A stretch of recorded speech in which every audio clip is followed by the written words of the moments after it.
안녕하세요. 꼬물상입니다. 오늘은 샘플이나 분량 등의 이유로 보관하던 의상들을 모아서 이야기해 보려고 합니다. 먼저 체크 난방입니다.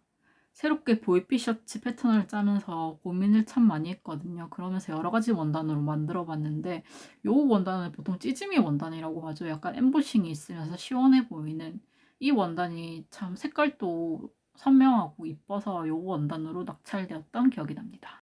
두 번째는 시트러스 느낌의 로브 가디건 세트입니다. 무늬가 큰 편이라 무늬를 신경 써서 재단해야 했는데 그래서 원단 낭비가 정말 심했어요. 근데 원단은 또 부족한 상황이라 고민이 정말 많았던 기억이 납니다.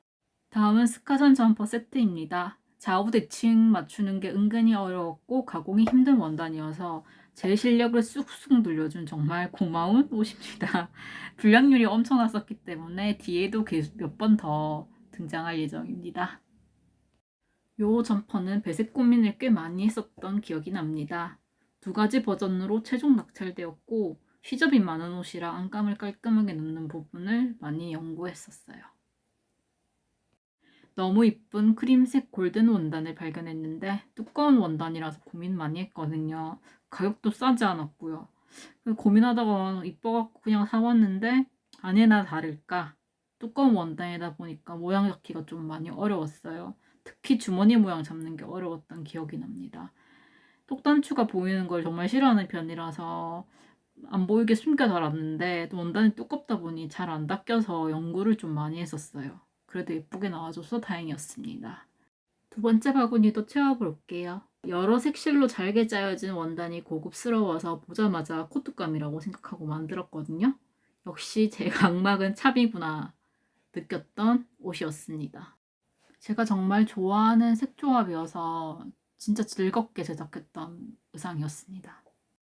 패딩은 이때가 두 번째 시도였는데 이런 하얀색 원단은 만들다가 가끔 오염되는 경우가 많아서 이 부분이 참 좀 어렵더라고요. 아니면 처음부터 오염된 부분을 못 보고 다 만들었더니 오염된 부분이 갑자기 보이는 경우도 있고요. 왜 처음엔 잘 안 보일까요? 너무 속상합니다. 추리닝 바지 밑단에 있는 시보리 모양을 예쁘게 하려고 많이 연구를 했었는데 모양이 썩 잘 나왔었거든요. 그런데 불량률이 너무 높아서 이 방법은 더 이상 쓰지 않습니다. 보자마자 골든 잠바다를 외쳤던 원단으로 제작했던 옷이에요. 재패를 해부하면 노란색 털뭉치가 가득할 것 같습니다.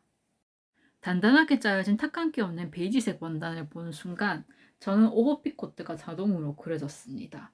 저는 원단을 먼저 고르고 그 원단에서 떠오르는 옷을 디자인해서 제작하는 편이거든요. 다른 분들은 어떻게 하시는지 잘 모르겠어요. 카키빛이 돌던 회색도 있었는데 국내 분들은 베이지 색깔을 많이 구매하시고 해외 분들은 해외색을 많이 구매하셔서 신기했던 기억이 납니다. 작업 영상을 찍어 올리기도 했었던 돌핀 패치입니다.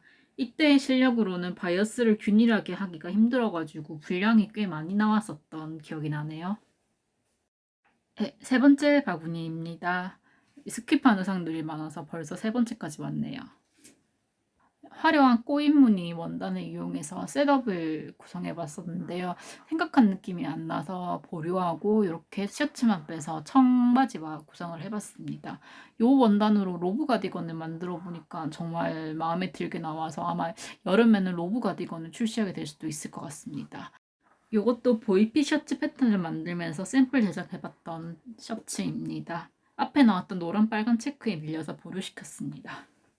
이 수영복 만들 때 정신을 어디다 빼놨는지 무늬를 정렬 안 하고 재단해서 무늬가 다 안 맞은 거예요. 그래서 분량이 대략 나와서 너무 슬펐습니다. 좀 두꺼운 원단으로 카고 바지를 만들어 보자 해서 만들었는데 이전 시리즈랑 너무 이질감이 나서 보류했습니다. 카고 바지 자체는 정말 예뻤습니다. 작년에 자켓 패턴 새로 자르느라 이런저런 원단으로 샘플을 많이 만들어 봤었는데 그중 하나입니다. 아시는 분들은 아시겠지만 이 원단으로 제작된 셋업이 진짜 인기 많았었죠. 어느 정도였냐면 제가 보통 한 시리즈를 제작하면 적게 쓰면 한 마, 많이 써봤자 3마 내외 사용하는데 이 시리즈는 이 단일 색상만으로만 10마리 사용했고 다른 색상까지 도합하면 대략 20마는 충분히 넘어가는 정도였습니다. 아직까지 이 기록이 깨지지 않고 있습니다. 이제 좀 깨고 싶네요, 이 기록을. 지금도 종종 재판매 문의가 들어오는 의상입니다. 원래 패턴이랑은 좀 다르게 제작이 되어서 좀 더 오버핏이지만 너무 예쁩니다. 이렇게 봐도.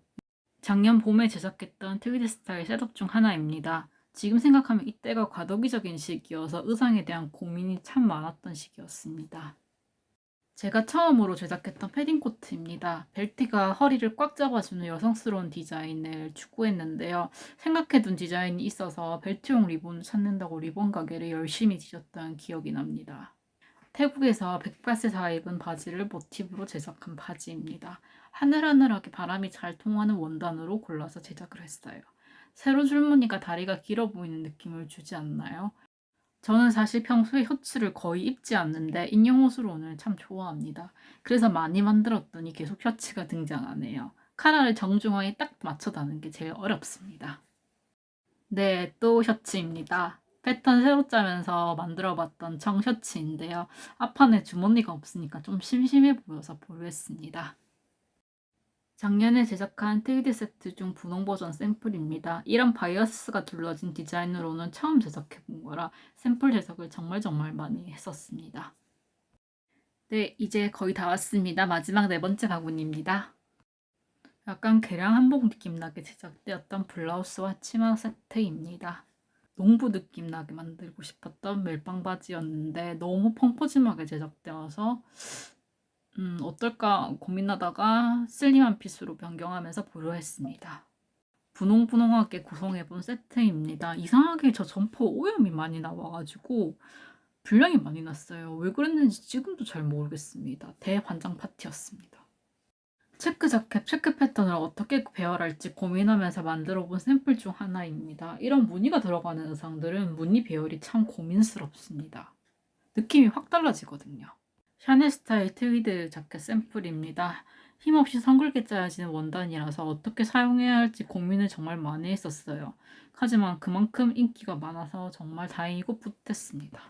후드티를 어떻게 입고 벗고 쉽게 하지 않은 고민을 참 많이 했었어요. 그래서 한동안 후드티는 만들지 않았습니다. 그러다 내린 결론이 후드부터 뒷부분까지 지퍼를 한 번에 쭉 연결하자였는데요. 마감을 깔끔하게 하는 것이 어려워 시행착오가 많았습니다. 이것도 그 시행착오 중 하나였던 것 같네요. 이너로 휘뚜루마뚜루 입힐 수 있는 크롭티를 만들어보자 해서 제작했던 이너 티셔츠입니다. 나그란 패턴으로 어깨선 제복 라인을 없애서 자연스러운 어깨선을 만들어 이너라는 최초 목적에 부합되도록 제작했습니다. 비록 트위드 원단은 아닐지라도 여러 가지 실로 직조된 원단이 트위드 느낌을 주더라고요. 그래서 자켓을 만들어 봤는데요. 금색 단추와 너무 잘 어울렸습니다. 모직 땡땡이 원단으로 제작된 자켓입니다. 골지 목티와 청바지 조합이 꽤 그럴싸하지 않나요? 어떠셨나요? 다음에는 샘플 의상들 말고 잘 만들어진 의상들도 소개해 드릴게요. 흥미로우셨다면 구독, 좋아요 부탁드립니다.